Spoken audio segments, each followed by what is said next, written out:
अस्सलाम वालेकुम my YouTube family, कैसे हैं आप सब। उम्मीद करती हूँ ठीक होंगे। हम सब भी बिल्कुल ठीक ठाक हैं। आज बस हमारा अचानक से प्रोग्राम बन गया मुल्तान दुनियापुर जाने का अपनी खाला की तरफ। तो मेरे हस्बैंड ने कहा कि चलो आज नाश्ता बाहर से ले आता हूँ। तो नानचनों का नाश्ता हम लोग लेके आए हैं और मैं साथ ही मलाई भी उतार रही हूँ दूध से, वो फ्रीज करके रख देती हूँ। जब ज़्यादा सारी इकट्ठी हो जाएगी तो फिर मैं उसका घी बना लूँगी, क्योंकि घी मैं हमेशा देसी घी घर का ही इस्तेमाल करते हैं। काफ़ी साल हो गए हैं, वैसे तो बच्चे खाते नहीं है, तो मैं ज़्यादातर ना देसी घी के पराठे बना देती हूँ और वो खा लेते हैं बच्चे शौक से। अब हम लोग निकल चुके हैं, तो आर्यन स्कूल गया हुआ था, आर्यन को स्कूल से लेते हैं।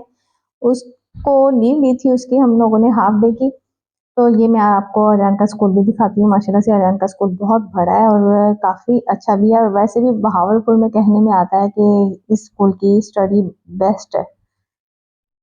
वैसे जिन बच्चों ने पढ़ना होता है वो गवर्नमेंट स्कूलों में भी अच्छा पढ़ लेते हैं, किसी आम गली मोहल्ले के स्कूलों में भी अच्छा पढ़ लेते हैं। बस बच्चा पढ़ने वाला होना चाहिए, स्कूल वगैरह कोई अहमियत नहीं रखते हैं और रिजल्ट अच्छा आना चाहिए। तो अभी अरियान को स्कूल से लेंगे तो फिर कुछ खाने के लिए भी लेना पड़ेगा, क्योंकि हम लोग तो अभी भी 9 बजे नाश्ता करके निकले हैं और अरियान ने नाश्ता सुबह का किया हुआ है 6 बजे का, और इसने इतना कुछ हैवी नहीं खाया था। मैंने आपको दिखाया था, इसने आलू का पराठा बनवाया था मुझसे, मगर पता नहीं क्यों कम खाया था। इसे शायद अपने टेस्ट की टेंशन लगी हुई थी तो इसलिए।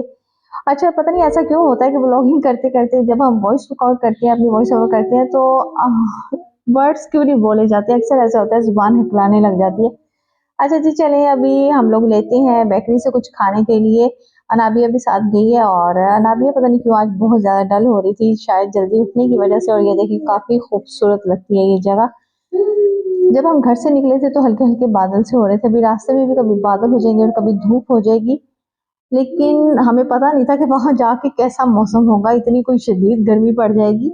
सफर तो अच्छा गुजर रहा था, बच्चों ने थोड़े से जूस वगैरह स्नैक्स बिस्किट ले लिए, क्योंकि सफर करते हुए खाया ना जाए तो सफर का मजा ही नहीं आता। बच्चे तो खाने के लिए फिर बोलते हैं कि खाया जाए।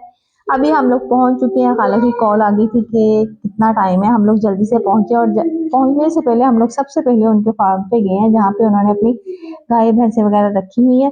और अनाबिया क्योंकि बकरियां देखने के लिए इतना पीछे पड़ी हुई थी कि उन्होंने छोटी छोटी सी बकरियां ली हैं, तो अनाबिया वो देखने के लिए हमारे साथ अंदर गई है। वो देखा है, उनके साथ खेलती रही है तो थोड़ी फ्रेश होगी, वरना इसने गाड़ी में इतनी वॉमिट की थी आज, इसका बहुत ज्यादा दिल खराब हो रहा था। अदरवाइज अगर इरफान अकेले आते तो ये बस में आते, हम गाड़ी वगैरह नहीं लेके आते, क्योंकि जितना महंगा पेट्रोल हो चुका है तो वाला गाड़ी तो अफोर्ड करना मुश्किल हो गई है। खाना वाना हमने खा लिया था दोपहर में। दोपहर में खाला ने बनाई थी बिरयानी, जो बहुत मजे की थी। और अभी शाम का टाइम हो चुका है, क्योंकि हम सब सो गए थे, सो के उठे हैं। सब सो के उठे हैं तो मैं इन बच्चों को लेके थोड़ी देर के लिए बाहर खड़ी हुई थी। तो अब शाम को मैंने कहा कि चलो आज मैं सालन बनाती हूँ। आलू अंडों का मैंने सालन बनाया, बड़ा डरते डरते कि पता नहीं कैसा बने, कहीं दूसरी जगह पे जाके कुकिंग करना मुश्किल होती है, और गांव में खासकर बाहर बैठ के चारपाइयों पे बैठ के खाने का जो मजा है ना, मैं कहती हूँ कहीं पे भी नहीं है। शहरी जिंदगी एक तरफ, गाँव की जिंदगी में भी बड़ा मजा आता है। 1-2 दिन जाके रहो ना तो बहुत अच्छा लगता है। और अब ये अगली सुबह का मैं आपको दिखा रही हूँ कि सुबह सुबह माशाल्लाह से गांव की जो सुबह होती है बहुत खूबसूरत होती है। हर तरफ चहल पहल रौनक सी लग जाती है, सब अपने अपने कामों में ऐसे बिजी हो जाते हैं। मैं भी यहाँ पे जल्दी उठ गई थी, क्योंकि यहाँ पे ज्यादा देर तक सोना ना मुझे अच्छा लग रहा था और अच्छा लगता भी नहीं और सोया भी नहीं जाता है। खैर ये सब लोग सफाइयां भी कर चुके थे और पानी वगैरह भी जो भरना था घरों में मटकों में सब भर लिया था। अब यहाँ पे नाश्ते की तैयारी हो गई थी, तो मैंने कहा चले मैं पराठे बनाती हूँ आज। कहीं जाके फारिग बैठ के भी बंदे का टाइम नहीं गुजरता, तो मैंने यहाँ पे पराठे बनाने शुरू किए। हालांकि खाला लोग बहुत मना कर रही थी कि बनेंगे नहीं, या गर्मी बहुत ज्यादा है छोड़ दो आप, लेकिन खाला ने मुझे तंदूर की बजाय चूल्हा सिलेंडर के साथ लगा के दे दिया था मेरी आसानी के लिए, क्योंकि तंदूर पे मुझसे नहीं बनता खाना। तो यहाँ पे हम पराठे बना रहे हैं, साथ मैंने ऑमलेट वगैरह बना लिया था, और बाहर बैठ के चारपाइयों पे टेबल लगा के उस पर खाना रख के, यकीन करें खाने का जो मजा है ना मैं आपको बता नहीं सकती, बहुत मजा लगता है ये सब। और यहाँ पे जो फूल लगे हुए हैं छोटे छोटे से, कि अरियान ने अपने घर भी गमला रखा हुआ है, मगर वो बिल्कुल सूख गया, पता नहीं क्या हुआ है ऐसा। और ये इतने पिंक पिंक से फूल अच्छे लग रहे हैं। नाबिया ने यहाँ पे देख लिया ट्यूबवेल, और अब वो पीछे लगी हुई है कि मैंने ट्यूबवेल में नहाना है। तो मैंने कहा चलो ठीक है, अभी पहले आगे जाते हैं, फिर वापस लेके आऊंगी तो फिर नहलाऊंगी आपको यहाँ पे ट्यूबवेल पे। क्योंकि हम जब भी गाँव आते थे ना, अपने फार्म पे भी जाए तो वहां पे भी ट्यूबवेल है, तो वहां पे सब मिलके जो इंजॉय करते हैं इधर ट्यूबवेल पे, मैं आपको बता नहीं सकती। और इतनी गर्मी में अगर ट्यूबवेल का पानी ठंडा यख होता है ना, बहुत मजा आता है।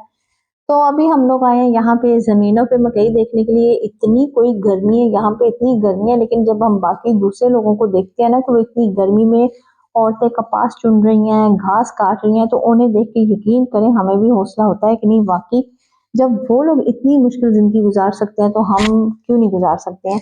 1-2 दिन की गर्मी क्या कहती है हमें। और अब वैसे भी मौसम चेंज होने वाला है, अल्लाह ताला का शुक्र अदा करना चाहिए हर हाल में।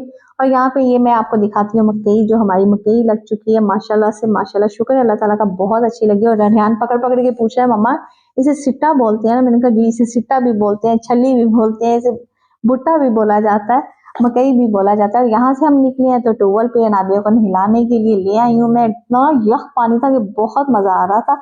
अब मैं इसके साथ ही ब्लॉग का एंड करती हूँ। उम्मीद करती हूँ आपको ब्लॉग पसंद आया होगा। दुआओं में मुझे याद रखिएगा, अपना ख्याल रखिएगा। अल्लाह हाफिज।